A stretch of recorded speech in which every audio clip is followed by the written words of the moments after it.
अस्सलाम वालेकुम, क्या हाल चाल है जी आप सब लोगों का। तो मैं जो मच अवेटेड व्लॉग जो है ना वो लेके आ गई हूँ। इतने दिनों से मैं शॉर्ट्स डाल रही थी ना इसके, तो हम लोग गए थे यार लाइफ के बेस्ट एक्सपीरियंस के लिए शूटिंग अरीना। सबसे पहले तो मैं थैंक यू सो मच करती हूँ अवैस खान का जी, वो मेरे देवर हैं। उन्होंने हमारे लिए ये ट्रिप ऑर्गेनाइज़ करवाया था प्रोटोकॉल के साथ, फुल प्रोटोकॉल के साथ, because he is a CSP officer माशाल्लाह।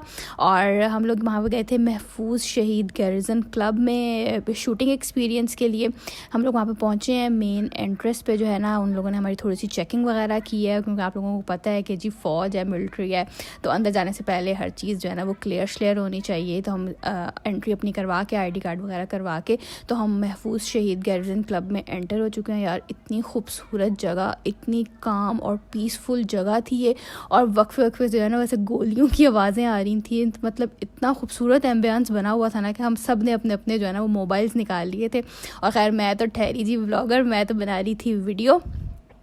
तो जो है ना ये हम एंटर हो रहे हैं क्लब साइड के लिए। बाकी जो है ना वो सारे इर्द गिर्द जो है ना वो शूटिंग क्लब्स बने हुए हैं। तो सबसे पहले हम यहाँ पे जाके एंटर हुए, तो उन्होंने रिसेप्शन पे बहुत खूबसूरत अरेंज किया हुआ था। मतलब ये जो रियल उन्होंने जो है ना वो प्रे कर के जो है ना ये एनिमल्स के स्टैचू लगाए हुए थे, और इतना मतलब क्लासी सा लग रहा था ना यहाँ जाके। अच्छा, इधर जाने का ना ड्रेस कोड था, और आपको प्रॉपर फॉर्मल ड्रेसिंग होनी चाहिए थी। आपकी हील्स और सैंडल्स वगैरह बिल्कुल अलाउ नहीं थे, जॉगर्स वगैरह आप लोगों ने पहन के जाने थे। तो जितनी देर में हमारे पास वो हमारे असिस्टेंट ने आना था, उतनी देर में हमने इधर का थोड़ा बहुत जायज़ा लिया। रियल वेपन्स वहाँ पे लगे हुए थे, मतलब इतनी कोई स्ट्रॉन्ग फीलिंग वहाँ पे आ रही थी ना जाके, कि जो है ना वो मैं अपने लफ्ज़ों में शायद आप लोगों को बयान ना कर सकूं। खैर फिर हमें हमारे असिस्टेंट ने ज्वाइन कर लिया, और वो लोग फिर हमें आगे लेके जाने लगे। साथ साथ आप मेरे साथ देखते रहें। हर जो है ना वो क्लब अलग अलग बना हुआ था, मतलब गन्स जो थी उनके लिए अलग, आर्चरीज़ वगैरह के लिए अलग स्पॉट बने हुए थे, पिस्टल्स और एयर राइफल्स वगैरह के लिए। वो आगे आगे आप जाके देखेंगे मेरे व्लॉग में कि किस तरह अलग अलग स्पॉट बने हुए थे। तो वहाँ जाके हम लोगों ने जो है ना हर जगह पहले हम लोगों ने हल्की फुल्की सी हमें ट्रेनिंग दी, और उसके बाद जो है ना फिर हम लोगों ने ओरिजिनल शूटिंग की। और ये मैं अपने टोडलर के साथ, बड़े बच्चे मैं घर छोड़ के गई थी, और ये जो टोडलर है ना ये मेरे साथ ही चिमटा रहता है, क्योंकि जो है ना ये किसी के ना फिर उसमें आता नहीं है, मतलब कोई इसको संभाल नहीं सकता। इसलिए मॉमी जिस लाइव आप लोगों को पता है कि यही होती है कि आप छोटे बच्चों को साथ लेके जाएंगे। मेरी ड्रेसिंग थी, मैं भी फॉर्मली ड्रेस होकर गई थी, साथ जॉगर्स पहन के। और इसके बाद ये हम शूटिंग अरीना में एंटर कर रहे हैं। एंटर होते ही जो है ना हमारे यहाँ पे नेशनल प्लेयर की लगी हुई थी एक बड़ी सी पिक्चर। ये थी इब्तिसाम करके कुछ, उन्होंने जो है ना वो ओलंपिक्स जीता हुआ है यहाँ पे। ये देखें इस तरह जो है ना हर जगह के ना 10 मीटर, 50 मीटर, 25 मीटर्स, इसके ना इस तरह के ना अलग अलग ना ऑडिटोरियम्स बने हुए थे। तो आप लोगों ने वहाँ जाके जो है ना शूटिंग वगैरह करनी थी। ये हम अंदर घूमते घुमाते पहुँच गए अपनी जगह पे। सबसे पहले हम गए थे 50 मीटर्स की जो है ना वो शूटिंग करने के लिए। उन्होंने कहा था पहले दूर दूर से करें और उसके बाद फिर करीब करीब आते जाएँ। मैं आप लोगों को आगे बताऊँगी कि मेरा बेस्ट एक्सपीरियंस कौन सा था। ये थी एयर राइफल शूटिंग क्लब, यहाँ पे हम बाद में आए थे। पहले हम चले गए थे 50 मीटर्स के लिए। ये हम पहुँच गए 50 मीटर्स के लिए, और उसके बाद जाके पहले हमें हल्की सी उन्होंने ब्रीफिंग दी कि किस तरह आप लोगों ने जो है ना वो शूटिंग करनी है। पहले उन्होंने हमें सिखाया। अच्छा, बच्चों का यहाँ पर हालांकि ना स्ट्रिक्टली मना था जाना, लेकिन उन्होंने ना हमें थोड़ा सा प्रोटोकॉल शायद इस वजह से दे दिया, शायद मेरे देवर की वजह से। उन्होंने कहा बस बच्चों को आप पीछे पीछे ही रखें, क्योंकि ओरिजिनल चीज़ है, तो जो है ना फिर बच्चों को इस वजह से दूर दूर ही रखना है। सबसे पहले हमने उनसे ली थोड़ी बहुत ब्रीफिंग, और उसके बाद ये मिस्टर हस्बैंड ने किया सबसे पहले निशाना बनाया। और जो है ना अच्छा इतने फिट निशाने मारे हैं ना मैंने इसमें कि मैं अपने हस्बैंड को ना हंस रही थी। मैंने कहा कि आप ज़्यादा निशाने मैंने सही मार दिए हैं इसमें, ये हल्की सी हमारी प्रैक्टिस के लिए ही था।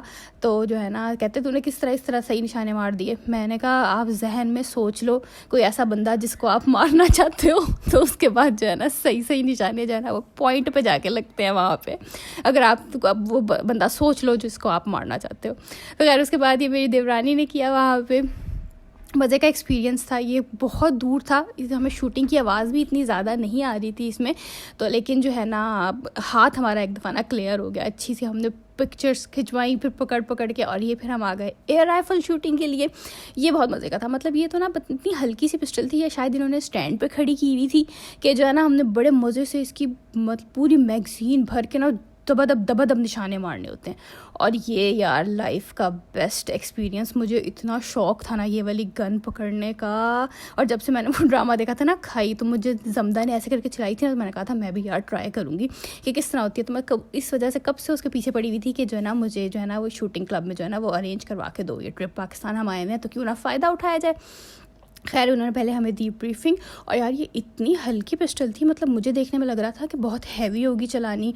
और उसके बाद ये हम ब्रीफिंग लेके सबसे ज़्यादा मुश्किल, स्ट्रॉन्ग और ब्रेवरी का काम ये था, इसकी आवाज़ भी इतनी ज़्यादा होती है और मतलब झटका सही पड़ता है। 5-6 शूट्स मेरे ख्याल से मैंने किए हैं। निशाने पे तो आप देखें कि लगे ही लगे, लेकिन एक दफ़ा जो है ना वो आपका हाथ ऐसे करके झटका खा जाता है। इस पे ग्रिप बहुत अच्छी होनी चाहिए। तभी उन्होंने हमें कहा था कि आपने अपनी ग्रिप इतनी अच्छी रखनी है ना कि आपने अपने पैरों पे ज़बरदस्त तरीके से खड़े होना है। उसके बाद हम गए आर्चरी पे। लेडीज़ को जो है ना ये वाली सारी चीज़ें जो है ना वो आनी चाहिए। आप अपने लिए सेल्फ़ डिफेंस के लिए एक बेहतरीन चीज़ है कि आप लोग हर चीज़ें कम से कम होल्ड तो कर सको ना, कि ये ना हो कि आप पकड़ो और आपका हाथ कांपने लग जाए, आप खुद डरने लग जाओ। तो ये बेस्ट काम है कि लेडीज़ को ये वाली अपॉर्चुनिटीज़ मिलनी चाहिए और हल्की फुल्की नॉलेज होनी चाहिए। ये देखें, ये मेरे निशाने थे, पहले वो 50 मीटर्स वाला, उसके बाद ये पिस्टल वाला 9 मीटर वाला, और ये फिर तस्वीर नेशनल हीरो के साथ।